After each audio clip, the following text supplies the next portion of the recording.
Hello viewers, welcome back to the latest episode of The Huddle. I'm Will Underwood, writer here at Gambling Insider with Neil Montgomery, Brazilian law specialist from Montgomery. Neil, thanks for joining us. It's lovely to have you in the offices today. Thank you. It's a great opportunity.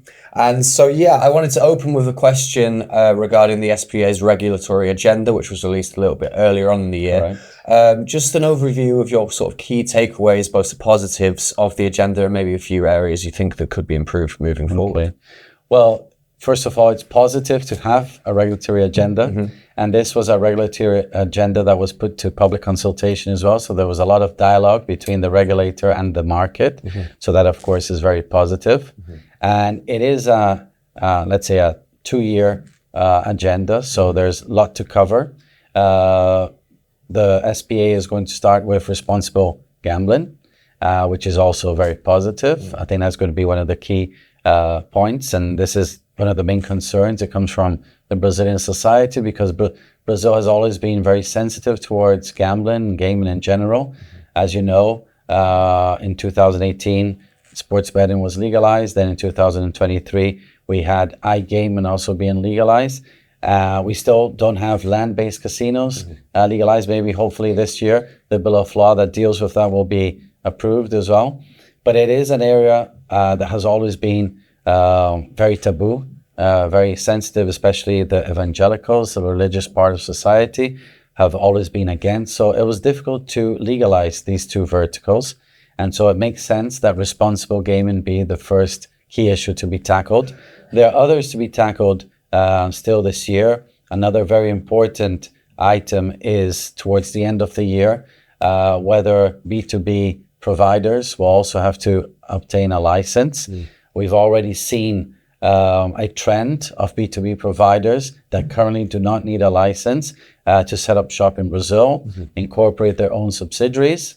This has been prompted mostly by the licensed operators, which want providers to set up shop in Brazil because then they can pay local invoices in Brazilian currency, not pay invoices from overseas, which are in foreign currency. So the Brazilian real, which is not your strongest currency, there's a lot of oscillation with the world's strongest currency. So paying in reais without any change over time is good.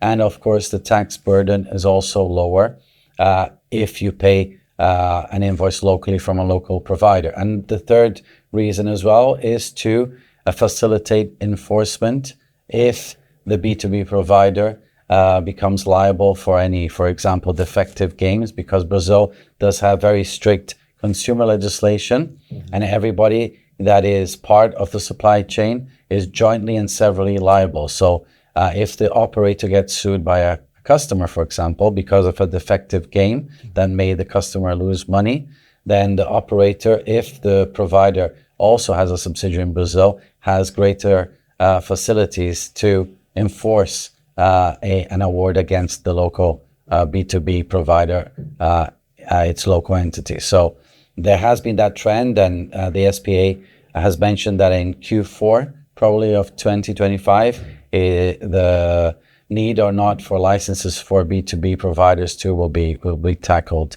within the regulatory agenda. Perfect. Overall, how do you feel? Of course, it is early doors. It's only been sort of 4 or 5 months since the market officially opened on a broad scale. But there was a bit of a turbulent journey getting there initially as well. How do you feel the SPA has handled the sort of oversight of the market so far? Well, at the moment, the SPA is still, let's say, undersourced when it comes to people.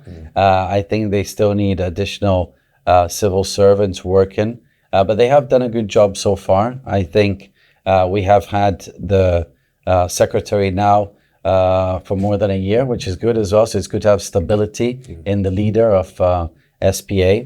Recently, I also met the deputy secretary, Carolina, and we were on a panel in Vancouver, and she seems also very able lawyer as well. So I think the SPA has done what it had to do for the time being. It has started enforcement actions. It has taken down more than 12,000 websites, if I'm not mistaken, that didn't have a license from the SPA. It is in constant discussion with the central banks and the banking system because The financial transactions are the clue, the key issue to block unlicensed operators. So especially in Brazil, where we use PIX, 95% of all gaming-related transactions are conducted with PIX. So if the SPA, together with the banking system, can find a way of blocking those PIX transactions, that should enhance channelization as well. And of course, the licensed operators, they want their investment to be protected, right? Because they did spend a lot of money. The license fee is 30 million reais. That is about $5 billion at the moment. Another investment that had to be made was the 5 million real financial reserve. So in total, apart from other setup costs and employees and structure, it was a minimum cost of 35 million reais. So the operators do need that investment to be duly protected against unlicensed operators. And I think a particular key flashpoint that we've noticed, obviously going on with the SPA, was the battle between, and leading on from licenses, the federal license that is issued by the SPA, the nation's regulator, and the Loteria license, I don't know if I'm pronouncing that quite right, but offered in the state of Rio. Do we feel like we're reaching some kind of conclusion there, or is it still going to be an ongoing, long-standing battle, do you think? Well, just to mention the background about that, Rio de Janeiro, Loteria, as you mentioned, was the first state to make licenses available in Brazil.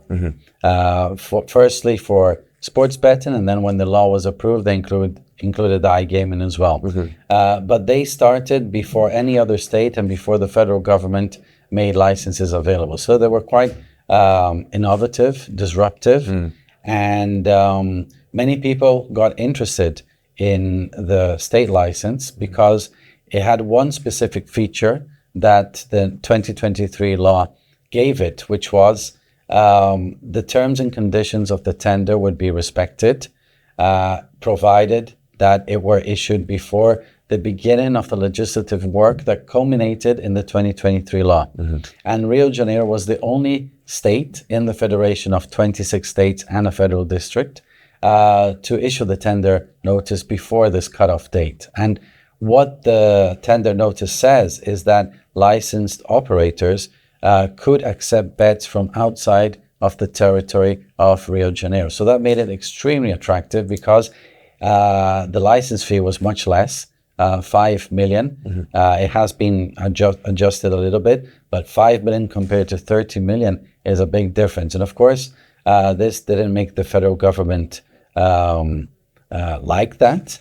And so legal proceedings were issued towards the end of 2024.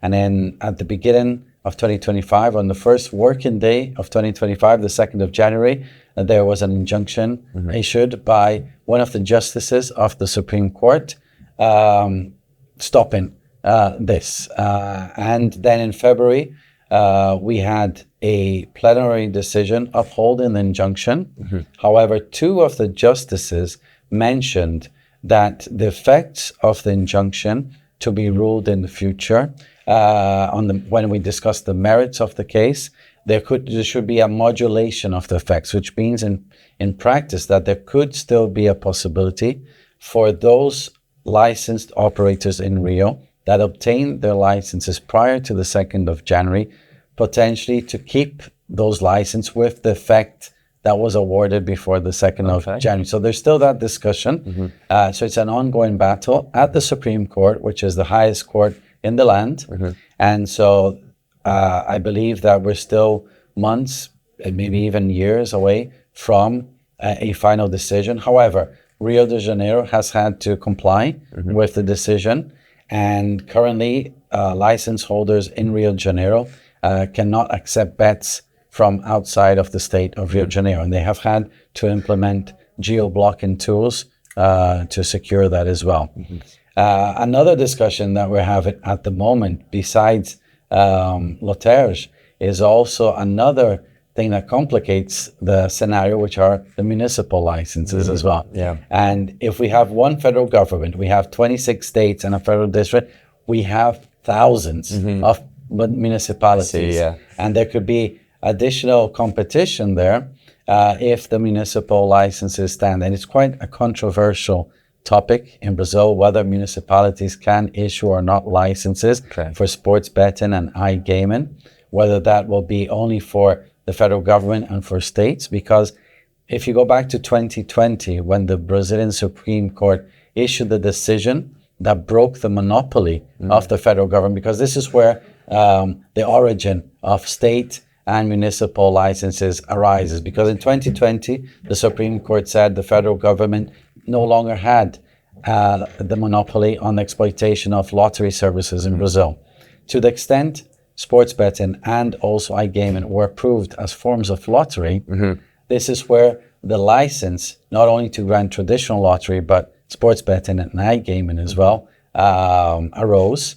And while the decision in 2020 in the final award does not mention municipalities, within the report of the decision, there is mention to municipalities because they are also one of the entities of the federation. So it's very controversial at the moment whether municipalities would have that ability outside of traditional lottery. And we'll have to see what happens in days, weeks, months, years to come. There was a recent, I think last week, the first municipal license conference in Rio de Janeiro as well. So it is a topic that we'll see more and more. There has been an attempt by the federal government, by the SPA. In April, Regis Dudena, the secretary, convened a meeting with states as well to discuss a unified gaming program in Brazil. But again, we're still far away from seeing anything unified. At the moment, I think each of the stakeholders is trying to get as much as they can to favor either a state or the municipality. So I don't think we have consensus so far. But the Supreme Court will have to decide in the future what is the scenario in Brazil. And it's interesting. I mean, obviously, lots going on. And speaking of controversies, I think maybe the height of what I'm about to mention, at the end of last year, there was a lot of concern, especially amongst both the public and the government, with regard to responsible gaming. Where are we at now with that? I know that there's been a lot implemented, especially with the regulatory agenda looking to address the responsible gaming issues. What's the latest in that area? Because I know also something that has become a factor of that point of contention has been influencer advertising. Yes. So can you maybe walk us through a little bit to do with that? Okay. Well, influencers are used a lot in affiliated marketing in Brazil. And we have some very well-known influencers. And some are being also subpoenaed to depose at the CPI, which is the Parliamentary Committee of Inquiry. And one of the Brazil's leading influencers, Virginia Fonseca, who has the staggering 53 million followers, has just obtained from the Supreme Court an order to avoid her having to answer questions at the CPI. She's going to depose this week, and this is a form of habeas corpus to remain silent if required and not address, because CPIs, they have the authority of even arresting people. For example, if somebody given a deposition apparently is lying or is falling into contradiction, the CPI has the authority to order the arrest of somebody given the deposition. So it is frequent for deponents to obtain such type of judicial order to guarantee their constitutional right to silence. Okay.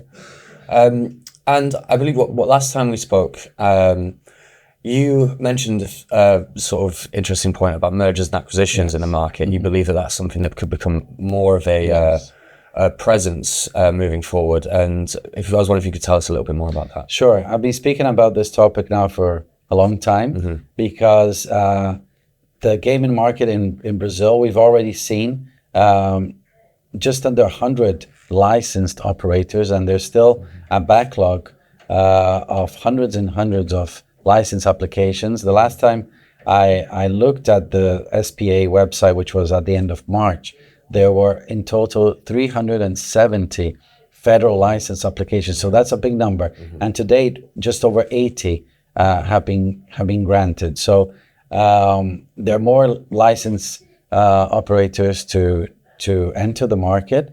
And while Brazil is an enormous market, probably one of the top 3 in the world, there's definitely going to have potentially 2 waves of M&A activity. First, maybe those larger players, foreign players specifically, who did not go until the end of the process and decided to withdraw from Brazil last year, may now have a comeback, acquiring an existing license holder with all the structure established and everything. So we may see a first wave of foreign direct investment in the form of M&A transactions being done by these large foreign players. And maybe a few years down the road, we could also see market consolidation through M&A transactions occurring in existing license holders as well, because there's bound to be a seek for greater efficiencies, for enhanced market share as well. And I don't believe that the market in Brazil will be able to count with hundreds of operators at the same time. I think nowhere in the world does any market have hundreds of competitors at the same time. So definitely there's going to be some form of consolidation. And this is a good year to engage in M&A activity as well. There's a legal reason for that, because potentially there wouldn't be a need for merger review control, because last year we didn't have the regulated market. It was only launched at the beginning of this year. Last year also, the operators accessing the unregulated market were located overseas, so there were no local structures, because to define whether a transaction has to be submitted to merger review control, you have to see whether the corporate groups involved in the transaction had Brazilian group gross turnovers of 75 million reais on one side and 750 million reais on the other. And so since there was apparently no Brazilian group turnover last year, because the market only was launched this year, then potentially there would be no merger review to do this year. Of course, in 2026, the story is going to be different, because you always have to look at the figures of the financial year before the year in which the transaction was conducted. So in 2026, you have to look at the 2025 figures, and you already have the local structures in place. So then you would have a Brazilian gross group turnover to ascertain. But this year, it's likely that these transactions, however bigger they are, will not have to be submitted to merger review control, which in Brazil is always pre-closing as well. So you need to seek the approval and obtain approval from CADE, which is the Brazilian competition authority, before you can start your operations. And just moving on to my final question. Thanks very much again for your time. That's quite new. I just wanted to ask, from a legal and regulatory perspective, which is obviously your perspective, what would be the key piece of advice you would offer operators either looking to enter the Brazilian market soon, or who maybe have just joined, as they all have? Well, you have to have a very competent team of professionals to help you out. The legal framework is quite burdensome, so compliance is a main issue, and you can get into trouble if you're not compliant. You can potentially even have your license suspended or even canceled in the worst scenario. So having a good team of in-house lawyers, working with external lawyers as well, and other professionals like capable accountants will allow you to be fully compliant in Brazil. It was difficult to get a license, but it's proven to be even potentially more difficult to maintain your license as well. While Brazil, again, is one of the largest countries in the world in terms of population, we have more than 220 million inhabitants, over 18s who can play the games, maybe, I don't know, 100 and something million. So it's a gigantic market that everybody wants to plug in, but they need to be careful. And Brazil also is different to any other country. So even if you are a successful foreign operator and are very successful overseas, you need to tropicalize your operations in Brazil to satisfy customer expectations and requirements and needs, and also the requirements of the legislation and the regulations as well. So I believe, speaking as a lawyer, from my angle, I think compliance is top in terms of priority.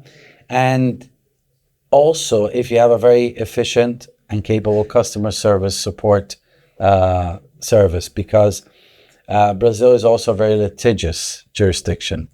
One of my other areas of practice, which you know, is working with the airlines in Brazil. And Brazil is infamous for being the world's record holder of judicial passenger claims. Okay. And this is certainly going to happen in the gaming industry as well.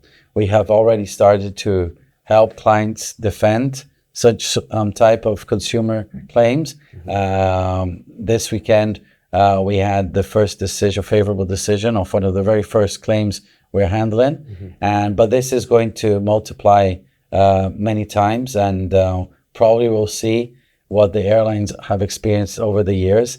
And so potentially having very clear terms and conditions and other documents available, and having a good customer support service is going to be key to try and reduce the exposure to these claims, which can be quite costly because and they can be not only numerous, but the awards could be potentially quite high, especially going back to the taboo that we mentioned at the beginning of the interview.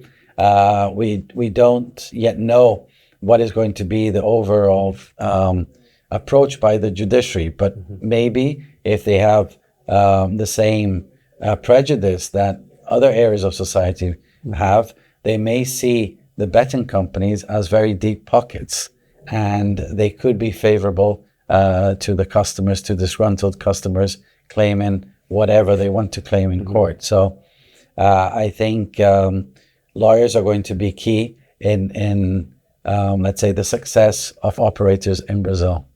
Neil, thanks very much for your time. Thank you for joining us. Thank you, viewers, and we'll see you at the next one.